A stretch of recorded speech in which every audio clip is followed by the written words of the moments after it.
What's going on, guys? Welcome back to the DX Gamer Show and my SimCity Let's Play for Tuesday, May 7th, 2013. My name is OperationDx, and I know I probably said it last episode, but I want to get a proper final look here at the Space Launch Center and get a look at the full launch from the actual platform, because I always caught them mid-flight or whatever, so I want to get a cool, nice, and proper final send-off for that launch center. So here we are looking at our final city that is going to assemble our Greatworks project, the solar farm.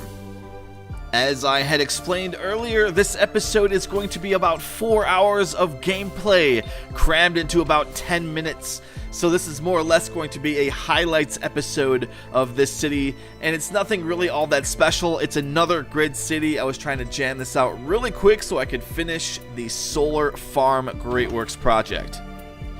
However, before I did start the city, I hung out in Crystal Valley for a little while and researched a couple of projects, and that's why you see me putting up the solar power plant, because I actually researched the higher tier solar array, which gives you quite a bit more power, even though it is pretty expensive. With the electronic city, we can get away with that because we make a lot of money, even though we always seem to go into a negative budget with these kind of things. Here we go, standard stuff. I had already placed my elementary school, and now I'm placing my bus stops, and it's just a rapid build. Other than a couple of things, this city is being developed almost identical to my other electronic cities, where I basically have my small industrial sector waiting for my specialization to come in. But as you can see, I have a very long entryway into the highway system. And that's kind of my method to try to deal with the traffic, as the city's not going to have a very high population. In fact, it's almost, like I said, identical to the other two cities where I have about 60,000 people. And I was going to use this centralized road to put all the specialization so the trucks could get in and out and easy. But I still ran into a traffic problem, and we'll see that in a little bit here. It almost kind of doesn't make any sense. There's almost no rhyme or reason to it, especially with a city this small. Having that big traffic jam in the centralized road with all this specialized stuff really kind of didn't make any sense at all, to be honest. Although it did get me thinking about doing any future electronic city, trying to make it one windy, curved road and seeing if that would alleviate the traffic, because it was really kind of silly, to be honest, and I did spend a good bit of time trying to manage the traffic. I kind of figured it out towards the end, but still, it was really kind of silly. It wasn't really too long before I had my first million under my belt in that city, and I went ahead and started the Solar Farm Greatworks project. Of course, I did have to also spend the time in Crystal Valley to research that, and I had a couple of things I had to get done before I was actually able to flip over to the city and do those. So one was the solar farm. I actually did the higher tier solar array for the solar power plant, and I did the higher tier wind farm for the wind power plant.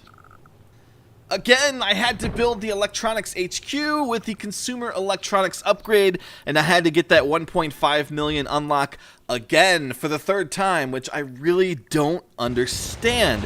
Why do I get to retain the metals HQ unlocks, but I don't get to retain the electronics HQ unlocks? But it's kind of the same thing with the trade HQ. You don't retain those either, but you do retain the actual unlocks for each item. So I could pretty much import any type of good into the city I wanted, but I would still have to put the trade HQ if I wanted to have the bigger trade center.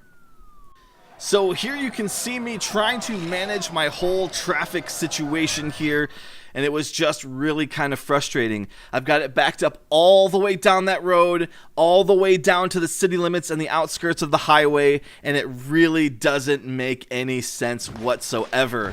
I did a bunch of stuff to try to alleviate it, and eventually it kind of did, but it just didn't make sense why they were all filling down that road. It just blocks up the entire works of your specialization. So the trucks can't drive the materials to the smelting factory or get the chips to the special consumer electronics factory because all that entire area is jammed with traffic. and I had several alternative routes around there in the beginning, and here, like, you can see me getting desperate where I'm trying to build like 3 roads to like prevent traffic from actually driving down that road. Now I could understand them trying to like get to work or getting into those places to go to work, but that wasn't what this traffic was. It was like regular city traffic with random construction vehicles and moving trucks and all that stuff.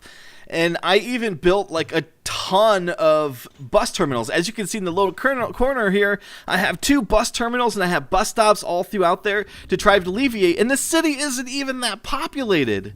Like I said, I pretty much had less problems with my population city, which just, whatever. That is whatever it is.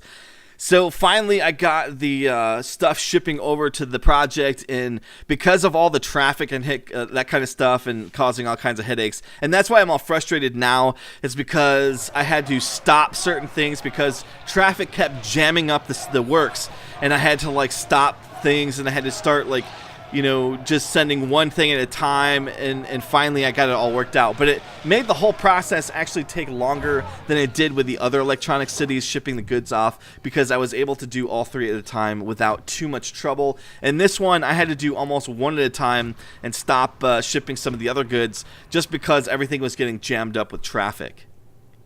So that's why in my free time, I'm definitely going to build a city with 1 winding road all the way throughout with no intersections to see if that possibly may alleviate that ridiculous traffic situation that I had to deal with in this one. And I don't even know, like, I remember I had in the other electronic cities tons of connections and I had no problem, especially the first one. NEDX was actually much less of a problem than all the other ones. I actually had a problem with the other one, Riverview, when I built the international airport. I had the same kind of deal, but I didn't have that problem with NDDX. So there you see me finishing off the solar array farm thingamabobber, and the thing is ridiculous, dude. It generates 3,000 megawatts of power, and these giant bubbles of power come through your city. It's awesome, and I'll show that here in just a little bit. It took me a little while to get the thing started. Okay, here we go. Look at these giant bubbles coming through this city because it generates so much power. So at that point, obviously, my solar array, which was quite expensive to operate, was no longer necessary. So that entire area has like a super mega power plant, which is pretty cool. So, sorry about all the complaining about the traffic. I guess I got a little grumpy here because I had a lot to get done in a short period of time, and I had to play the game for literally like 4 hours to get this done, and I had that other Star Drive video to get finished, and I was really kind of pushing it here right to the very limit of uploading these videos. So, but as you can see, look at the craziness, man. All that power flowing through the city. And with that concludes this episode. Thank you for watching the DX Gamer Show at my SimCity Let's Play. I'll see you guys tomorrow for the next one. Take care and have a great day.